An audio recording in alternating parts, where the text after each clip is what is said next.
ये चैनल केवल मनोरंजन के लिए है। हम किसी भी तरह की अंधश्रद्धा को बढ़ावा नहीं देते।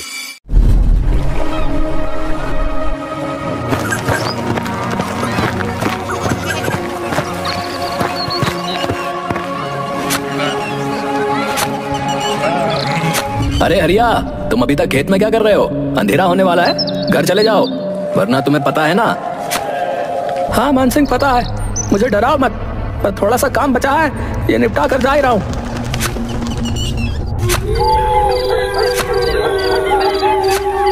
ए जी, इतनी रात हो गई है और आप अभी तक यहीं हैं? अरे तुम क्यों रात में यहाँ आ गई हो? तुम्हें पता है ना, रात में छलावा घूमता है।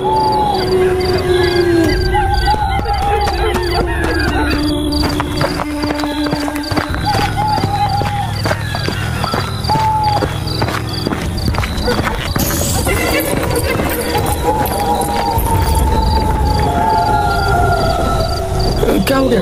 तुम रुक क्यों गई? चलो ना। वो सामने किसी औरत की लाश पड़ी है। अरे हाँ, ये कौन है? हरिया ने उसके पास जाकर देखा तो वो उसकी पत्नी की लाश थी। ये देखकर वो बहुत घबरा गया। उसने मुड़कर देखा तो उसकी पत्नी सामने भी खड़ी थी।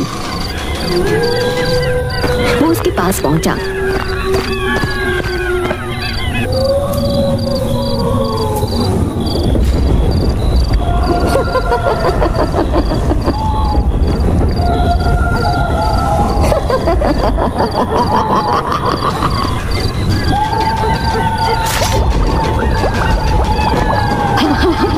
ताजा ताजा दिल, स्वादिष्ट।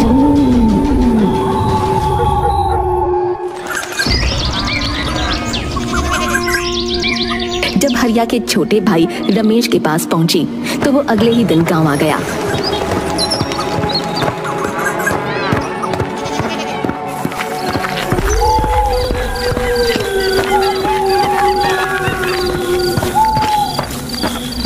कितने बरसों बाद आज गाँव आना हुआ है। यहाँ से जाते समय सोचा भी नहीं था कि वापसी किसी की मौत पर होगी। हे भगवान, मुझे इस बुरे समय को झेलने की शक्ति दे। रमेश काफी सालों बाद गांव आया था। वो बदले हुए गांव को देखता हुआ अपने घर की तरफ बढ़ रहा था। उसके मन में गांव में आने की खुशी भी थी और अपने भैया भाभी को खोने का दुख भी था। तभी अचानक उसे हरिया ने आवाज दी। अरे रमेश, अरे तुम आ गए। अरे कैसे हो?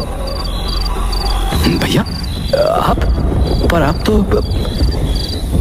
नहीं, मैं ठीक हूँ, पर छलावा ने तुम्हारी भाभी को मार दिया। लेकिन मान सिंह ने तो फोन पर बताया था कि तभी दूसरी तरफ से किसी की आवाज आई। उसने उस तरफ देखा तो वहाँ मान सिंह खड़ा था। उसने फिर से मुड़कर हरिया की तरफ देखा तो वो गायब हो चुका था। तुम इतनी रात में क्यों आए हो? तुम्हें पता है ना इस गांव में छलावा का प्रकोप है। ये तो शुक्र मनाओ कि मैं समय पर आ गया, वरना आज तुम्हारे साथ भी वही होता जो तुम्हारी भाभी और भैया के साथ हुआ था। चलो यहाँ से। मुझे लगा सचमुच मेरे भैया जिंदा हैं। उनको सामने देखकर मैं छलावा के बारे में भूल ही गया था। नहीं, वो जा चुके हैं। चलो घर, चलो जल्दी।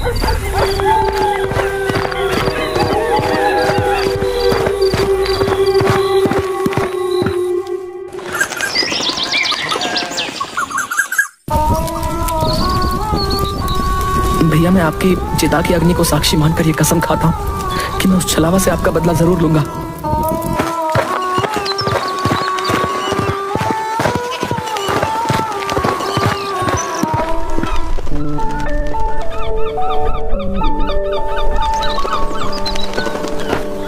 अंतिम संस्कार के बाद वो अपने बचपन के दोस्त गगन से मिलने निकल गया। पर जब वो उसके घर पहुंचा तो वहाँ ताला लगा हुआ था। वो उसके बारे में किसी से पूछने ही वाला था कि तभी वो आ गया। अरे रमेश, तू कब आया? मैं तो कल आया था, पर तेरे घर में ताला क्यों लगा हुआ है? अरे मैं कुछ काम से पड़ोस के गांव गया हुआ था, बस अभी आया हूँ। तभी अचानक शोर मचने लगा। पता चला गांव से बाहर जाने वाले रास्ते पर एक लाश मिली है। उस लाश का भी दिल निकाला जा चुका था और उसका मुंह भी कुचला हुआ था। हे भगवान, ये इस गांव में हो क्या रहा है? जरूर ये छलावा का काम होगा, लेकिन मैंने तो कभी नहीं सुना कि छलावा लोगों का दिल निकालता है। पहले नहीं निकालता होगा, पर अब इन लोगों में भी अपडेट आने लगे हैं। तुझे हंसी आ रही है? ये कोई हंसने की बात नहीं है, लोग मर रहे हैं। सॉरी, तो फिर इससे बचने के लिए क्या किया जाना चाहिए बता? हमें इस छलावा से छुटकारा पाने का कोई तरीका निकालना ही पड़ेगा। उसने मेरे भैया और भाभी को मारा है, मैं उससे बदला लेना चाहता हूँ। गगन और रमेश काफी देर खड़े बातें करते रहे, पर उन्हें छलावा को मारने का कोई रास्ता नजर नहीं आता। उसके बाद रमेश अपने घर चला जाता है।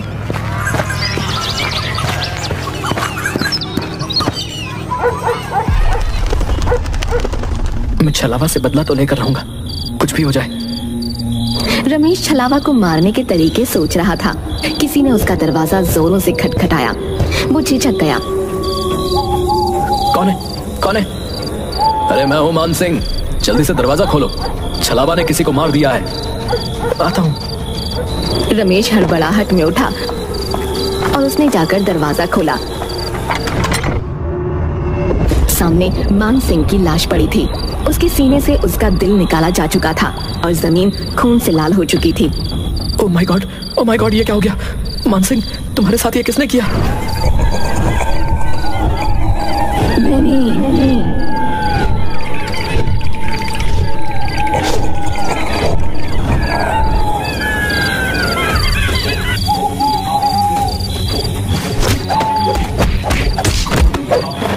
मैं तुझे छोड़ूंगा नहीं। पहले तूने मेरे भैया भाभी को मारा और अब मान सिंह को। उसका वो हमला बिल्कुल बेकार साबित हुआ, क्योंकि छलावा ने उसके दोनों हाथ पकड़कर नीचे कर दिए। रमेश को ऐसा लग रहा था मानो उसके अंदर बिल्कुल ताकत ही नहीं है। तभी छलावा मुस्कुराया और उसने अपना एक हाथ रमेश के सीने के अंदर डाल दिया। ये होते ही अचानक रमेश की आंख खुली और उसने देखा कि वो अपने बेड पर है। हे भगवान, ये सपना था? नहीं, मुझे यकीन नहीं हो रहा है। मुझे मान सिंह से मिलना पड़ेगा।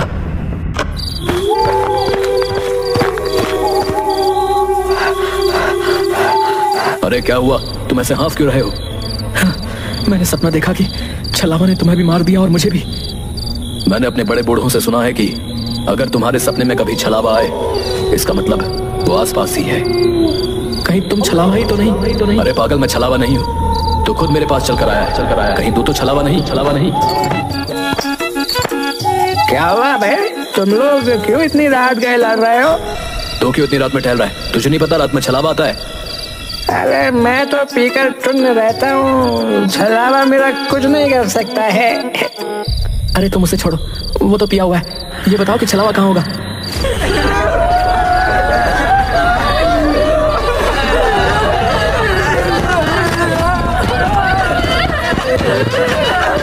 क्या हुआ सरपंच जी? अरे मेरे बेटे को छलावा ने मार डाला। हे भगवान, छलावा ने सरपंच जी के बेटे को मार डाला।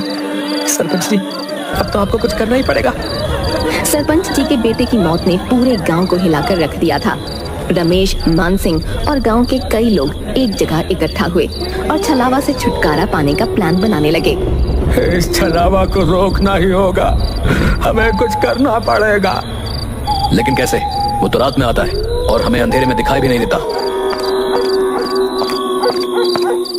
इस छलावा से छुटकारा पाने का एक ही तरीका है। अगर हम उसे दिन में पकड़ लें तो उसे मार सकते हैं, क्योंकि दिन में वो बहुत कमजोर होता है।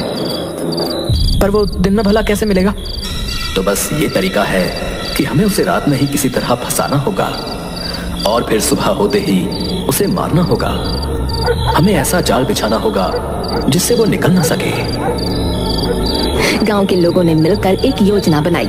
उन्होंने एक बड़ा जाल तैयार किया और तय किया कि वो छलावा को रात में ही फंसाकर सुबह मार डालेंगे। अरे गगन, तुझे पता है हम लोग छलावा को पकड़ने वाले हैं। दिन में तो वो कभी मिलेगा नहीं, इसलिए रात में ही पकड़ना है। मैं तुम्हारे साथ हूँ, लेकिन ये बहुत खतरनाक काम है भैया। लेकिन करना तो पड़ेगा, वरना लोग ऐसे ही मरते रहेंगे। रात का अंधेरा चारों ओर फैल चुका था। गांव के कुछ बहादुर लोग छलावा को पकड़ने की योजना के तहत इकट्ठा हुए। कई लोग डर के मारे नहीं आए थे, जिनमें गगन भी शामिल था। गगन फोन क्यों नहीं उठा रहा? उसने वादा किया था कि वो भी आएगा। शायद वो डर गया होगा। हम यहाँ हैं, हमें ही ये काम करना होगा। तभी एक ठंडी हवा का झोंका आया और सबकी रूह कांप उठी। अचानक सामने छलावा प्रकट हुआ, लेकिन हरिया के रूप में। भैया आप जिंदा हैं? आप यहाँ कैसे? रमेश मुझे बचा लो, छलावा मुझे मार डालेगा। रमेश का दिल जोरों से धड़कने लगा। वो अपने भाई की तरफ बढ़ा। तभी हरिया अचानक जोर से हंसने लगा और उसका रूप बदलने लगा। पहले वो एक बूढ़ी औरत बना, फिर एक जवान आदमी और फिर एक बच्चे में बदल गया। अंत में वो अपने असली भयानक रूप में आ गया। तुम लोग मुझे पकड़ने की कोशिश कर रहे हो, तुम मुझे नहीं पकड़ सकते। तभी एक आदमी ने हिम्मत दिखाई और छलावा की तरफ भागा। मैं तुझे नहीं छोड़ूंगा, आज तुझे मार कर ही रहूंगा।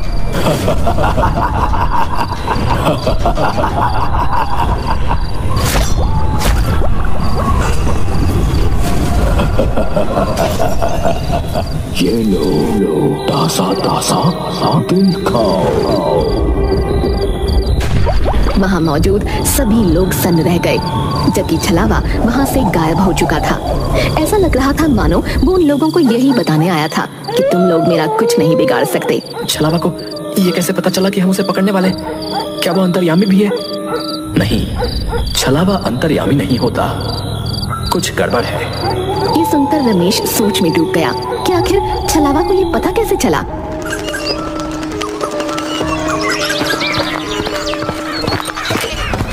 गगन तुम कल रात को क्यों नहीं आए?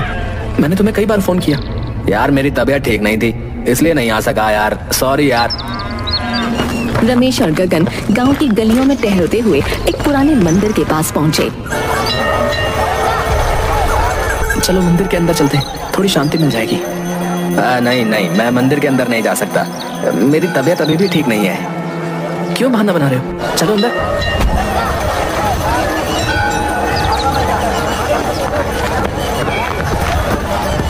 गगन ये गलत बात है, मंदिर में तो जाना चाहिए।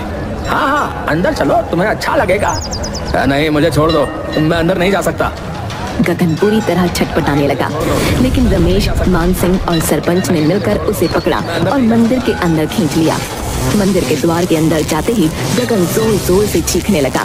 मुझे पता चल चुका है कि तुम ही छलावा हो। जिस लड़के का छलावा ने मुंह कुचल दिया था, उसकी पोस्टमार्टम रिपोर्ट आज सुबह आ गई और पता चला कि वो तो गगन था। गगन यानी जो गगन मुझसे मिलता है वो छलावा है। वो छलावा है जो दिन में गांव की खबरें लेने आता है और रात में शिकार करता है। भयानक बदलाव आ गया। उसकी आंखें लाल हो गईं और उसका चेहरा जैसे फटने को हो गया। वो खुद को छुड़ाने की कोशिश में बुरी तरह से चीख रहा था। नहीं, मुझे छोड़ दो। तूने मेरे भैया भाभी दोस्त सबको मार डाला। आज मेरा बदला पूरा होगा। रमेश और बाकी लोगों ने उसे मंदिर के पवित्र स्थान की तरफ खींचा और उस पर गंगा जल डाला। छलावा की चीखें और भी तेज हो गईं और उसके शरीर से धुआं निकलने लगा। मंदिर के पवित्र वातावरण में वो धीरे धीरे राख में बदलने लगा। ये हमारे गांव की शांति के लिए जरूरी था। अब छलावा का आतंक खत्म हो जाएगा। छलावा का शरीर पूरी तरह से जलकर राख हो गया। सबने राहत की सांस ली और गांव में फिर से शांति लौट आई।